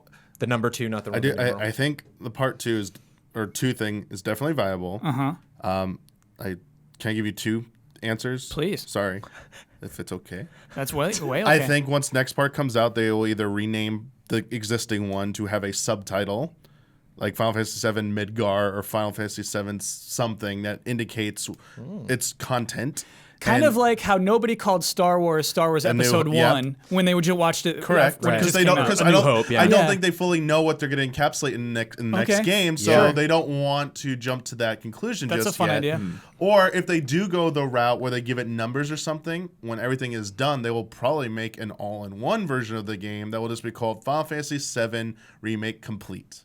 Yeah, I was going to say complete also. Yeah. Nice. They'll call it Complete or something like that, and all the other parts will just they'll try and move away from. They weren't parts; it was all just one whole game. Bloodworth. What's it called? I think you guys already picked the most likely thing, so I'll just do Final Fantasy VII Remake, Yuffie's Refrain. Yuffie's Refrain. Excellent. Wow. The thing I they really love got it. going for them is this is unprecedented. Nobody's ever done anything like this before, and especially after just like RE2 and just some really, really spectacular remakes that we've gotten recently this gen. You play that demo and you go, okay, it makes sense why this just the first part of 7 could equal the amount of content that I got in RE2. So I think we can give them a pass. Yeah. And I think that they are actually I think it can be dangerous to kind of make things up as you go along, but I think they can afford to do that with this, because it's not I don't think, even if this game ends up being kind of weird what it does with the story, or there's things with the gameplay that people don't necessarily like, I don't think the second part of Final Fantasy VII Remake is going to come around and people are going to be like, well, I'm not interested. Yeah. I'm tuned out now. I'll tell you what It's I don't- it's the interest is only going to quadruple. What I don't want is Final Fantasy 15, where we just randomly get episode Ignis and episode Arden, and here's this thing that happened in between everything, and this is a really important part of their story. You're no, just No. Based off the continue way it. those Yeah. were outright canceled, I don't know if. Remember, there was 3 They more cut- chapters. Sure. they pulled funding, or whatever they did with that. Yeah. It But was when things the already director feel more left. together with the remake Oh, than they do yeah. with 15. So. Tabata left. Thank you, Yeah. Left those. So I think all this, though, the important thing is, whatever the next game is, I think it's a safe assumption that the game will literally end when you leave Midgar, between Ian painting the picture of We've seen the the shot. cliche. We've seen the last shot already. And the furthest it will go will be to the flashback, Cloud trying to retell the events of years ago in Nibelheim of what happened between Sephiroth, him, and Tifa in his hometown. That might be as far as it'll dare to go, but whatever that is, the problem is the next part of the game will have the one that I think is going to be potentially the most controversial, what they do with it, which is the overworld. Yeah. Right. We will not get to the overworld realistically in this game. Next game's going to have to answer that. And we'll have that answer. What are you doing with that nice overworld that people have nice memories of, and traveling, finding hidden stuff, blah, blah, blah? Or was it really not that great? And it was just a thing you just backtrack back and forth all over just to get to your destination. What are they going to do with it? It's They're the gonna big do it. question. Jones. Hell no, they're not going to do it. Oh. No, I disagree. Overworld. They're going to do it. They haven't done an overworld since not the 10 didn't have an was 10 15 the is last not- overworld? Since 15 9. is open It's world. 9, They're going to man. do it like 15. So you're talking about like a classic style overworld, like Yeah, like the no, old like school like Ian saying with JRPG. 15, like there'll be open spaces, but like there's going to be no other map that you Because how are you switch going to get to like Emerald Weapon or whatever if there's no? It's just a map, like 12. Yeah, it's it's just gotta be open. A dot on a map that you click on. Oh no way! So you're saying I walk out of Costa del Sol and I can already see the golden saucer in the distance. They'll probably do stuff like that. There's no way the game will be a seamless overworld, like open world like that style. No way. I think they'll shrink you down, Jones. I think they'll just go. It'll be like MMO style classic style. zones, like interconnected. It's not going to be zones. like Dragon Quest 11. You're not going to like I get really in. think it's gonna be. I highly doubt. I have Oh, high man. doubts because they just haven't done that in a long time. Yeah. I think I think it'll be like open world It'd be segments. sweet. Yeah. That's what I That'd be hope so for. great. You do realize then I that's don't going to believe it. take like forever to make. Yeah. Do you know? I don't think they know. I don't think they've decided yet. No, I know. I Yeah, think that's yeah. the problem. think Like, I so think nuts. that's a hard. I think there's a question. fair chance that we would see something that's more akin to when they do that zoom out of Midgar in the beginning of the demo. I think we see something like that where it zooms out and then you zoom Ah. in, and there might be like other things that kind of give you that overworld vibe, like you go through a forest or a field or something like that, like you're saying, like big zones. But like you don't just like walk from Midgar to Actually, everywhere. Blood, that's Yeah. a really good idea. They absolutely could put stuff along the way to serve as we're just gonna have a quick cutscene here to walk to next destination, because after you leave Midgar, you go to forgetting the name of the first town where you have the flashback stuff. You can just go there. Then you can go to the Chocobo farm. Then you can go to the caves. Then they could actually force you to do. There's so many things they could redo to make you, and like your party splits up after you. That's a spoiler, sorry. Your party splits up after Midgard. It's not a big spoiler, but like it's gonna happen. Mm-hmm. Do they let you play both paths and stuff like that? This No. is stuff. But this is stuff they could do. They gotta get to those give you games enough done. content that doesn't require you to have a massive overworld. Yeah, I hear you. I think is that they have solutions in front of them to do that, and if they don't want to tackle this massive open world style game, that's gonna take forever for them to make. What if they include playable Advent Children stuff No. at the end? I say yes. Oh, you mean like Maybe later. You Bring- mean bring back after those after three all the silver game? boys. You If mean they like make- yeah. playing in Avid Children's World? We just got to get these Maybe games the- to make more than any other game in the history of Square Enix, and then we'll get that. If part 2 is the last part, there's a DLC that's Advent Children. Yeah. I'd play it. I'd play it too. They did. Our next one is gonna be it's gonna require some voice acting from the Okay. Ready for this? Okay. Hi, allies. I live with 2 women who are not gamers, but my room is the living room. My room is the living room, which they often pass through. This means when they are home, I cannot react to failure or disappointment the way I would if I was alone. One particular time, I lost 100,000 souls in Dark Souls 2 while literally steps away from getting them back. They were both in the kitchen, so I had to hold all of that anger inside me. Can I live out my frustration through you guys as the panel each gives their most sincere reaction to constant failure and retrying in a video game? Love and respect from Ukraine, Jason Wojnar. Jones, Yeah. you just lost 100,000 souls. You're steps away for getting those souls back. What is your reaction? Come on! Oh, come on! Come on! I liked the recovery on that too. That is very realistic. And then you're back in. You pick up the controller. Because you got to take a breath before Yeah. you come back. Michael Damiani.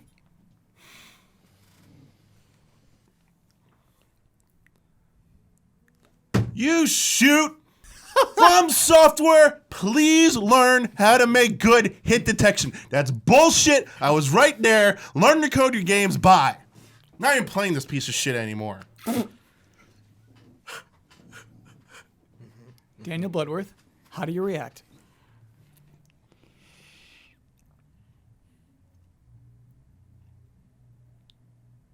What just happened? Are you for real? No. Okay. To listeners, Daniel Bloodworth has walked away out of frustration. Ian Hink, Um, you've lost 100,000 souls. No one understands this more than Ian. 100,000 ain't even that bad. Those are rookie. You gotta I gotta You up gotta up it. those numbers. I gotta up it. I think in my current state with Souls games, I usually just go like, all right. Oh, Like that's that. pretty good. Your roommates would think you're normal. Yeah. But that's a good one with the okay. All right. Okay. That's all Bossman right. style. Okay. That is All my right. style, Okay. yeah. Oh, all right. Okay, game. Oh, well, if you Okay, game. All right. But definitely there have been some bosses where I'm like, "Gah!" like white knuckle squeezing the controller. The other thing too is like I will monologue. I'll like talk a lot at the game. Mm-hmm. And just like really like How there's so? this, Tell me there's how this so. voice like going on in my brain that's like you're talking. You're not talking to anybody. No one's hearing what you're saying right now. This is not making you feel better. This is not gaining you progress in this game. Just stop talking. And I have to just kind of slowly like back off. Just like As if you're streaming? What are you talking about? just like literally like I'm like kind of like what Damiani was saying, where it's just like this isn't fun. This isn't fun. Why would I do if I Yes. and this was my problem with Souls for a long time. It's just like if I'm not progressive and I'm not leveling up, then why am I continuing to play? Why is this isn't fun? Why wouldn't there be a checkpoint right there? Then I could just go ahead and do this boss instead of having to go back. This isn't fun. Okay, fine. I'll play. Okay. I'll go This back I and play. believe. I believe that too. Okay. And then 10 minutes later, I'm like having a good time playing the game. Yeah, it's just some of those moments. That was fun. Spicy question today. Do you think that things that are pro-consumer can actually make a game or service look worse? Sony announced that their PS Now games for the month, in which Control is a major get for them. Okay, so they announced their major games for the month. Control is a major get inside of those. However, Control's one of them? yeah, Yeah. PS Now. That's crazy. However, the PS blog clearly states that these games will only be available until Monday, August 31st. You would think that having this information public would be a good thing, but it kind of feels bad knowing ahead of time that something is only temporary. On the other hand, Shenmue 1 and 2 are leaving Game Pass soon, and though I am glad Microsoft lets us know ahead of time, we are not really told how long these deals last ahead of time. Who knows when recent third-party games like Yakuza and Witcher will leave the service, but not knowing somewhat makes me feel better. How do you feel about this? Do you have any other examples you feel fit into this situation? Love and respect, Gregory, Pika Greg, Golan. This is a big difference between HBO and Netflix, I feel. Yeah. Because HBO has a line that Leaving says soon. going away. And Yeah. you're like, ooh, and so I might end up watching some dumb thing just because like it's going away. Whereas Netflix is actually kind of sneaky, or they wait until I remember like The Office was a huge deal and like Friends, like no. Yeah. They themselves aren't gonna like when you tune in be like watch Friends right now because it's Yeah, gone other tomorrow. websites are always like everything leaving and coming Yep. to Netflix Yeah. in January. or Every whatever. month, hit those up. I love them. Yeah. But I mean, most users don't. It's not part of the UI of the actual Netflix. Never stated. And so I do wonder how fair that appeal is. And it's funny that it is actually giving this person peace of mind to not know when the end date is. I have a question because with Game Pass, Yeah. your save doesn't go away, right? You keep your save. Right. With the controls on PlayStation Now, or yeah. With that, do you keep your save or not? Assuming Yeah. it have to be You yes, would, because you right? can still buy the game. Yeah, And you can still okay. download them. Yeah. Especially You the can PS4 download games. those. Okay, Yeah. good. Yeah, then I feel way less bad about any of this. Because if you lost your save, like if your save was for some stupid reason part of the deal, then it would be a nightmare with PlayStation Now. I just didn't know because I never used it. Yeah, I mean, particularly with something longer, like like you're talking about Shenmue 1 and 2. If you find out that game's going away in a week or two, like, well, I missed it, I guess. Like I'm not gonna have time to play through that in time before it goes away. You Whereas, can still buy it. sure, but I'm saying if that's if that's the perk of it being on there is that you don't have to buy it. Yeah. So I can see that. It's like, oh, I have 3 months to play Control. Mm-hmm. Let's do it. Let's figure it out. I've got time. So I yeah. think- Go ahead, Ian. Oh, I was just gonna say that something we run into in our line of work a lot, that I think is a detriment to my play experience a lot of times, is when like trying to get something done before a deadline, you know, like usually for me it's like I got to play this by Goaties or I won't be able to talk about it, you know, and like that, it doesn't really impact my ability to critique a game on like an intellectual level, but it does affect my minute to minute enjoyment of the game. Certainly, yeah. And so I don't want that for anybody else, you know, like I don't want, you know, anyone to have to beat Shenmue 2 in 2 weeks or whatever. I know that the windows are longer, but like, yeah, it's not a great feeling to have a ticking time bomb on a play experience, you know, always. Yeah. Yeah, it is definitely something I don't think they want us to be aware of in both cases, in PS Now, in Xbox Game Pass. I think, like Netflix, it's like, don't worry about it, man. Look at all the stuff that we have. And Right. I think that... The aggregate's more important than any individual piece. Yeah. Yeah, and I do wonder... I wonder if that is dishonest. I wonder if we should know. I like knowing. Netflix is interesting. Netflix caters much more to who you are, whereas HBO is definitely like, look at us. You know, Yeah. like I love one of my favorite things on HBO is Last Week Tonight, and sometimes I'll boot it up, and there was a new episode like tonight, and it's gone. I'm like, what? I gotta like go into series and go like down to L and Yeah. be like, what? Why aren't you pitching? Why aren't you selling the new episode of the new show? that You just gotta came see out? McMillions, Jones. Yeah, like what? So yeah, I enjoy the transparency. I enjoy the shuffling around, them knowing that like we only have these things for a certain amount of time. I like it's part of the deal, man. I'm curious too how much of that is known up front in the other cases, right? Towards like, okay, well we've got a contract for Shenmue 1 and 2. Yeah. You know, but the you know we can possibility to we'll extend can it. extend that, but you know by the time it runs out, and Yeah. then they're like, no, I'm like, but we want it, no, we're done. We got what we need. That's Actually, yeah, there's truth behind that because there's usually the renewal period can come up, Yeah. and it's up on the licensor to be like, do you want to renew this or not? And if they say no, well then it's gonna exit. But they might not know if they're gonna make that choice or not at that point, so they can't advertise ahead of time like it will be gone by this date. Some contracts are like assume will explicitly say no matter what you're losing it at this date. Yeah. But there are some that offer that option to say, come back, we'll talk about it again. You can keep it for longer, and depending on what they opt, that's the fate of it. But yeah, you're not going to tell your audience. You can't discuss that publicly. Yeah, Stuff I mean, like that's that. like with Friends and The Office. You know, it's like, oh, yeah, sorry, NBC's starting their own streaming service. We're going to end whenever our contract ends. And you're right. I guess it is. There's absolutely a renewal period. But it's funny though, because in the case of Friends, you know, Friends holds the power. It's like Friends can say, sure, Netflix, you can keep this for another $1 million or $20 million or whatever, you know, like, or, you know, in that case, NBC wants it for their own service. But like, I wonder if that's always the case, you know, like sometimes maybe like more independent studios might be like, please keep this on your service. And they're like, no one's watching it. No one's playing it. Like, we're not going to renew the option. Like Yeah. PlayStation Now is not going to renew the option, you know? So it's, yeah. I do think it's really interesting. Control in particular. I bet they do have the power in this case because, right, Yeah. they just say it's ending August 31st. This is how long this deal is. They had to say we're not going to be an Xbox Game Pass explicitly. I think just because Phil Spencer at one point slipped and said Control's coming to Game Pass, and then they had to come out and say, no, it's not. And I wonder if at that point they knew they were in PS Now coming forward. But yeah, I do think, Ian, I think something like Control gets a hot deal. Yeah. And I think Control specifically, because it does have that end date, Yeah. is evidence of that. Because it's like no one has the right to continue the option on it, right? It's just like, yeah, we'll give it to you for 3 months. Yeah.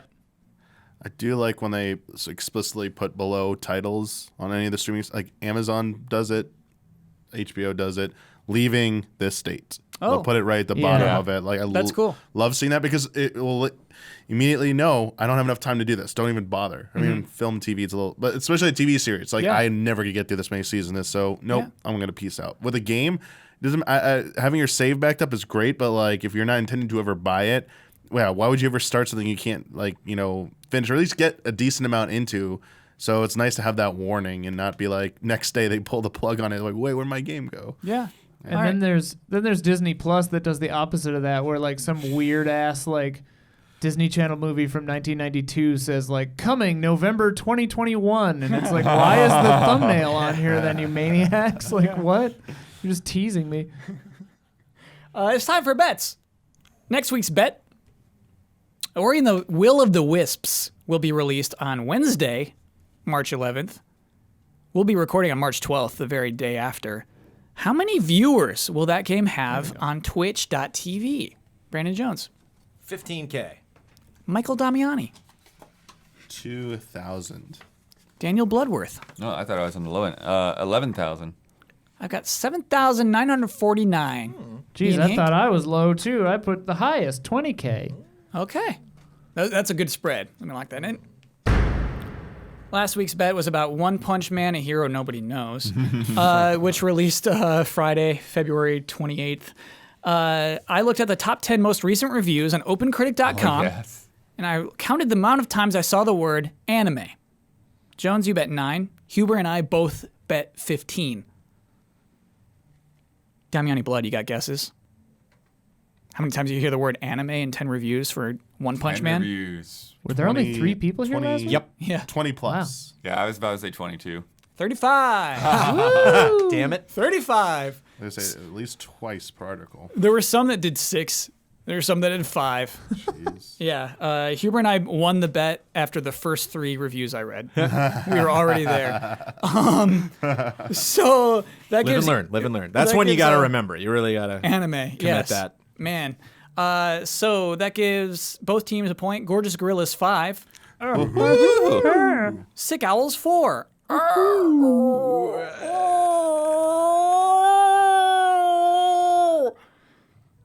That's a good one. I do have to acknowledge a bet that I lost on this very podcast. December 2018, Bradley Ellis pointed at me and said that the Sonic the Hedgehog movie would be good. And I said, no way. There's no way that movie is going to be good. And then we figured out that the way to determine whether it's good or not is Rotten Tomatoes. Whether if it's 60% or below, that is not good. 61% higher would be good. It is above 61%, just barely. I think it's at 63, which means that the terms of the bet is that I, on a live stream, must pat Damiani 3 times on the head. On a live stream. On a live stream, yeah. Do you So have not to right say now. Right, does why? not count. No, I don't have to say, but I think it's fun to You know can just why. do it. 64% right now. Oh, hey, man. It's still better than I thought it would be in December of 2018. Audience score 93. That's some audience, man. That's some audience. That is a very forgiving audience. We're trained to only give 5s. They're just happy to be there, you know? Yeah. Could have been worse. Wait, The Invisible Man is good? Yeah. What the hell? Huh. It's good horror. The trailer made it look so dumb. Anyway, sorry. Elizabeth Olsen. Let me tell everybody about patreon.com/Easy Allies. That'd be a website you would go to if you're interested in supporting the Easy Allies and seeing what else we do, because there's much more beyond this podcast. But if you're a hardcore fan of this podcast, you should know that if you're a $5 patron, you get this podcast 2 days early. You get it on Fridays as opposed to Sundays. And if you're a $1 patron, you get this podcast without any ad reads, just like this one. This one had 0 ad reads. Right. Yeah. Jones, you looked at me like I was crazy. I thought there was a shout out, and I was waiting to correct you on something. I think. Oh, what happened? Well, it's not Elizabeth Olsen. That's you're thinking that's the Olsen twins' sister, who's Scarlet Witch, right? That's Elizabeth Olsen. Peggy Olsen is her character's name. On Elizabeth. Mad Men. Yes. Elizabeth Hurley. Really? No. No, of course not. Moss. But yes. Elizabeth Moss. There we go. Thank Yes. you, Jones. And apparently that's why it's good. Thank you, Joe. Apparently very, very good in it. Yeah. Saved us. Yeah, correction. Jones for giving me that look of panic that was, I need to correct you right now. Delete your comments. Jones, it is time for some shout-outs. Yay! Shout out to Elfanis, Greg the Dark Knight Kettering, Caleb Togi Crawford, Will Schmuck, and Mr. One Luigi. Shout out. In an event of a tie, the leading team is the one that is the tiebreaker for the rights and responsibilities. Damiani, you are sitting in the seat that Michael Huber was sitting in last week. So you get the right and responsibility to share your Twitter handle with the world. You get to promote any Easy Eyes video you would like to promote. You get to sign off with your trademark sign off, but before that, you get the final word on anything you've disagreed with, want to reiterate, or just popped into your head. All right. You can follow me at Damianicus on Twitter. Sorry, Damian, I got to stop you. Jones, you seem lost in thought again. Is something The wrong? Bet's lights are still going. Oh, I thought you could correct me on But my I Twitter don't know if it handle. was important. That's like the Jones, like, It doesn't another matter. correction. I just forgot about Yeah, it. it doesn't matter. It's really important. It's just not that important, you know. Two listeners, why that would be confusing is that it was like we were I'll in, put him on the oven or we the were in an correction oven lights. right there. It's just red light throbbing here in the studio, and that's why Jones was confused. Okay, all right, Damiani. Stop. Okay. Ooh, St. Patty's Day for a second there. Okay. This is the Mysterious Monsters monster kill lights. Oh, cool. Okay. Do your Twitter handle one more time Yeah. in case somebody was scribbling that down and got it lost. Sure. You can follow me at Damianicus on Twitter.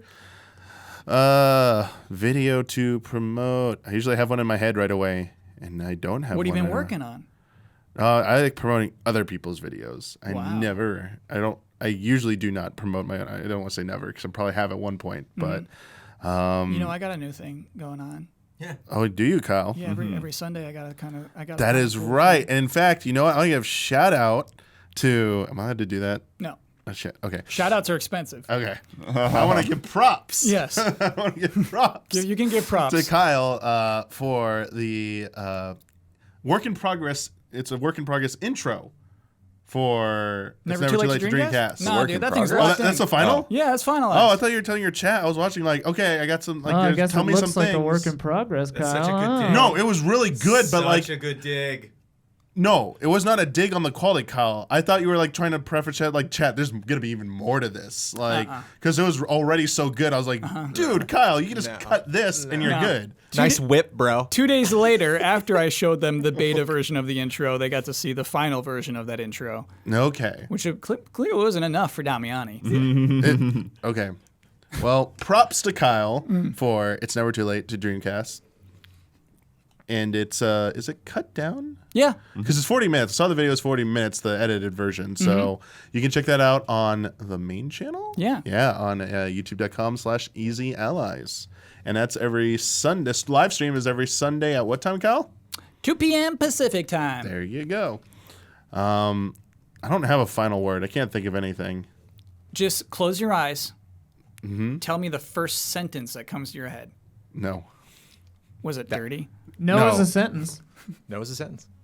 It's not a final thought, though. Final thoughts can be more than one sentence. So what are we talking about? We talking about Last of Us. Hey. Oh, I got one. Here it is. Okay. Okay, all right. It should just be called Final Fantasy VII Remake Part 1. I don't see what the big deal is. It's called Final Fantasy VII Part 1. Everyone's happy.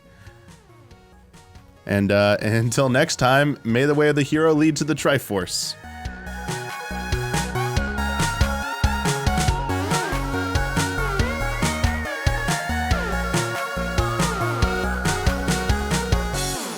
We tied a lot of tech talk last week. We did tie a lot of tech talk.